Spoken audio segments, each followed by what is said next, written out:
Hello everyone, it's me, Mixels. And Torts. As you can see, we've got the budget back, and we now have a new set. Aside from that, welcome to Mixels B.F.C.I Camp 2B, when the locks will be opened, and we'll see who wins this challenge.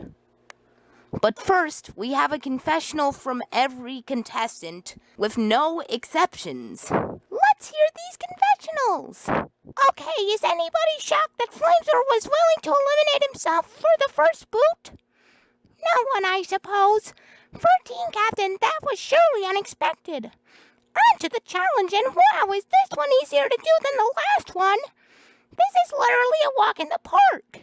However, this challenge is basically boiled down to, if luck is not on your side, you're doomed. And I'm not exactly a fan of luck-based challenges. You get the point. That's all I have to say. See you. I almost forgot. Thanks to Flamer for the goodbye message in the comments. We appreciated it. Oh no, a challenge that is based on luck. That's not going to end well for me. I was known to be the unluckiest flexer in Mixel Planet. I never won a lottery in my lifetime, and neither did I win a simple game of rock, paper, scissors. Yep, you heard me right, guys. I never won even once in rock, paper, scissors. How tragic. I really hope the other Mixels on my team won't vote for me if our team loses this challenge. I am a good and hard-working player that will not give up on any challenges, so they better be wise and keep me around. Just spreading the message out there to my teammates, that's all. I have a question, so I might as well say it here in the confessional. Now that our team Brilliant Burgers has 4 members left, won't we have a disadvantage in this upcoming challenge if the result is calculated by adding up our scores together? I mean, this is not fair to my team, and this is how to decide who is the winning team for this challenge, unless an average score is taken instead of just the total score. In that case, I hope that is the exact way to determine the winning team, because if not, I'll probably riot. No joke. We just witnessed the elimination taking place in front of our eyes, and I've got to say, for the first elimination, it certainly was a little bit anticlimactic, even though I was shocked to see Flamer nominating himself to be out of the game. To give up the team captain position and drop out? I'll never do that, ever. With that said, the suspense of tallying the votes is gone, but then again, the elimination was an exception, so all is good. Anyways, did you realize that the lights were quite dim in that confessional corner? The light in here needs fixing, that's for sure. Me taking a chance on guessing lock combinations is simple to do, but me feel nervous of the outcome. Me also know like me team is up for elimination because me feel like me is first victim to be eliminated from the team. At least that's what my gut said to me the day before this episode. Me hope me will be proven wrong and me can slip under the radar and go unnoticed in my team, or even in general. Me now hopes that later happens. By the way, me would love to make this comfy area me sleeping place. Maybe me should move my bed here. Is it just me, or do I think this season aims to create inter-team conflicts through the usage of the pegs? Sometimes when you think you're safe from elimination, and BAM! A teammate of yours uses an advantage and indirectly costs your game to be over. If the one eliminated due to certain pegs used is bitter about it, things might go nasty from 0 to 100 quick. I just hope that everyone here can take defeat more gracefully and not hold on to grudges like this. Well, now that I got that out of my chest, enjoy the rest of the season with me. Nah, there's not many interesting things to talk about for this challenge, so I'll skip to something else. If you look at me more closely, you'll notice that my body is covered in feathers, and it isn't just your typical normal feathers. They're feathers made up of one of the most majestic colors, royal purple. At this point, us Wistastics should be treated with grace and dignity, like the medievals. Since there aren't any medievals here, am I the most respected Mixel here? Beep, beep, beep, beep. Goodness gracious, how delusional can I be? I probably need to snap back to reality after this. To be honest, I am a little bit sad to see Flamer go out like that. It's a shame because I knew he had potential to do well, given that he got a full score on the quiz and was a team captain. But I guess it's his decision after all, so I can't complain. With that said, I don't know if my team is going to crumble after this or will have actual staying power and outclass the other teams. We'll see about that. Oh, and for the lockpick, I chose the number 1, 2, 3 for one of them because it's the magical number of lock combinations. Trust me. I know what happened after Burp's last confessional. He shared his baked sweets with us. Of course, it's fine and dandy, but if Burp keeps doing this, everyone will probably have a toothache for eating excessive sweets and will be crying for help. My job instinct will show, and everyone will not have a great time being treated by me. Yeah, I don't want to be reminded of my job even when I'm in a game show. On the bright side, for this lockpick challenge, we only need to write down any 3 lock combinations of our choice, which is nice. Locks are one of my greatest fears. One time I forgot my keys at home, and I locked the door. I then realized it, but it was too late. I tried to use my other keys to get the door open forcefully, knowing that my other keys wouldn't fit the lock. The keys were bent and some of them were broken too. It took me 2 whole days to find someone to pick the lock for me. And for those days I slept on the streets in Mixopolis while dealing with the extreme weather. What a sad story. It's Gabo once again in the confessional corner. Through these last 2 episodes, I've noticed almost everyone uses the confessional corner. And wow, do they have a lot to say, just like I do. I figured out that since everyone absolutely adores the confessional corner, I brought to you a log. What could it be used for, you ask? Just you wait. And would you look at that? A perfectly made wooden table available for use. Now everyone can use this to display their possessions if they need to without them lying on the ground, which I don't think has been cleaned for a while. Ew, so unsanitary! Picking locks, it's child's play. I mean, look what I have. A long, sharp cobra tail and 2 katanas. What could go wrong? Oh, what's this? Oh, I can only enter numbers for this challenge. Silly me, I probably need to bonk myself in the head for this stupid mistake. Ow!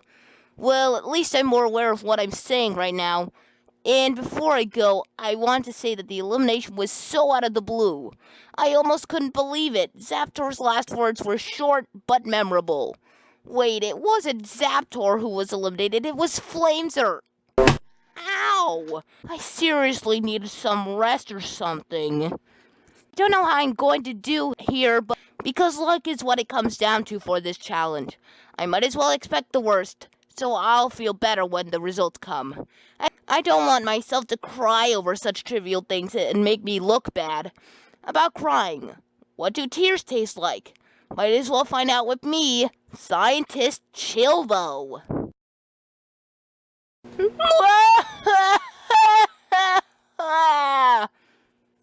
Okay, I know it's embarrassing to cry in front of the camera, but it's just for experimental purposes. Cheers! Blah, it's so salty! No way I'm ever going to drink a glass of tears again. Even my tears hate me. I just went to the toilet before coming here, so if I smell dirty, that's why. Though you viewers don't even know the fact that I'm smelly, so I guess it doesn't matter at all. Oh, and I don't know how in the world I ended up having over 40 votes against me, but I'm glad Nicholas and Torts noticed how broken the voting system was, and decided to make some tweaks to it. Now I think every vote casted from here on out will be genuine. Thank goodness. It's the almighty Torts. Thank you. Thank you. What am I doing here? You would expect me to begin by saying, "This is Officer Cuff speaking, but not this time." I feel like I should be more laid back instead, because why should I be reminded by my job when I'm in a game show? Am I right, guys? With that out of the way, let's talk about the challenge. This challenge is The opposite of substantial. In short, we have to crack 1, 2, 3 locks in total. Yeah, that's about it. I got just enough fingers to count. Wasn't that just fantastic? I couldn't even count more than 3 until I was like 5. Seeing how the next challenge unfolds after the first elimination ceremony, I can't say that I'm surprised to know that a challenge that is heavily luck-based will pop out somewhere in this season. But the real surprise is, I thought it will be something more mysterious, like picking a door from X number of doors challenge. I mean, how cool would it be to find out what's behind the door you're choosing? Ghosts, aliens, and even spiders seems thrilling if you ask me. And before anyone asks what's my strategy for this challenge, no, there isn't any strategy to luck-based games whatsoever. So I'll be leaving now. We're at the second challenge, and we're only being greeted with a game about luck. Oh my! Behold, my irreplaceable lucky charm is here. Meet this lovely little baby of mine. This golden coin is not an ordinary gold coin you've ever seen before. This one is super special. Since the day I met it, I've been keeping it in my eye patch and never left it out of my sight, literally. Even when I'm going to bed, I'll never take my coin out of my eye patch. Unless it's situations like this, where I'll show that I have luck on my side. How could I ever replace you? Laser sacrifice for the team is a bold move, and I'll never forget that. But we as a team need to step it up and get a good score for the lockpick challenge, so we won't lose another team member. I hope our team named Brilliant Burners will live up to its name. I can already feel ourselves bursting with power and ready to steamroll this competition. That's the spirit I'm aiming for. Oh, and a random number generator is the best way to do this challenge because it's quick and easy. 10 seconds down the line and ding! Challenge completed. On the surface, this seems like a challenge testing how lucky you are. But if you look deeper into it, you can at least get the lowest score possible if you know what numbers you should use for this challenge. I've got some tricks up my sleeves, you know. Don't use the numbers 0 or 9 because you'll potentially get a total of 9 points. That's because the difference between 0 to 9 is 9. You can possibly get the most benefit if you choose the number 5 because the points you get is at most 4 points. The difference between 0 and 5, as well as 5 and 9 are both 4.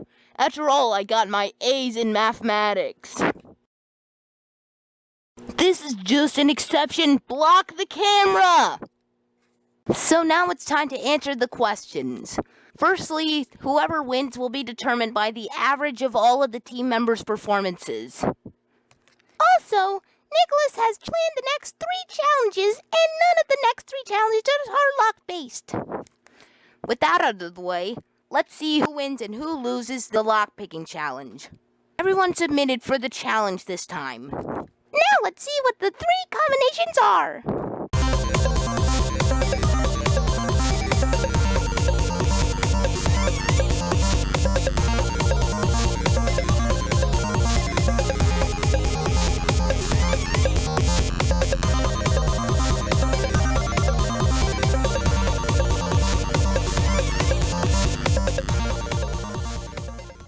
Now it's time to see how every contestant performed.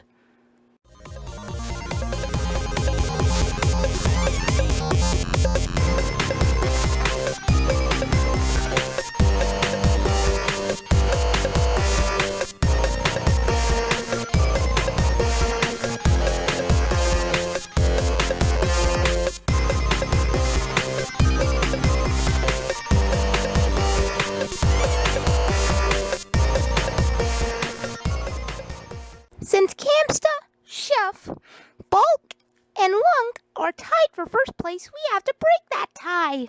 We'll start by sorting each of their individual scores from best to worst, and then sorting those.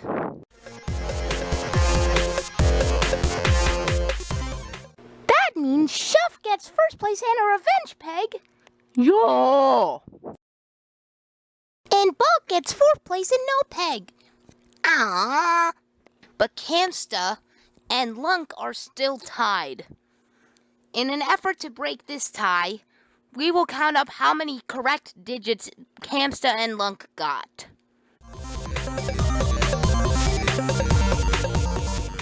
Since Camsta and Lunk are still tied, we have to do one more thing to break the tie. Whoever submitted before the other gets second place. In that case, Camsta submitted before Lunk. So that means Camsta gets second place and Lunk gets third place, meaning that Camsta gets an immunity peg and Lunk gets a win peg. To find out which team loses, we will take every team's average. Whoever has the highest average, since the winners of this challenge were the ones who had the lowest totals, will be up for elimination. Let's calculate those totals.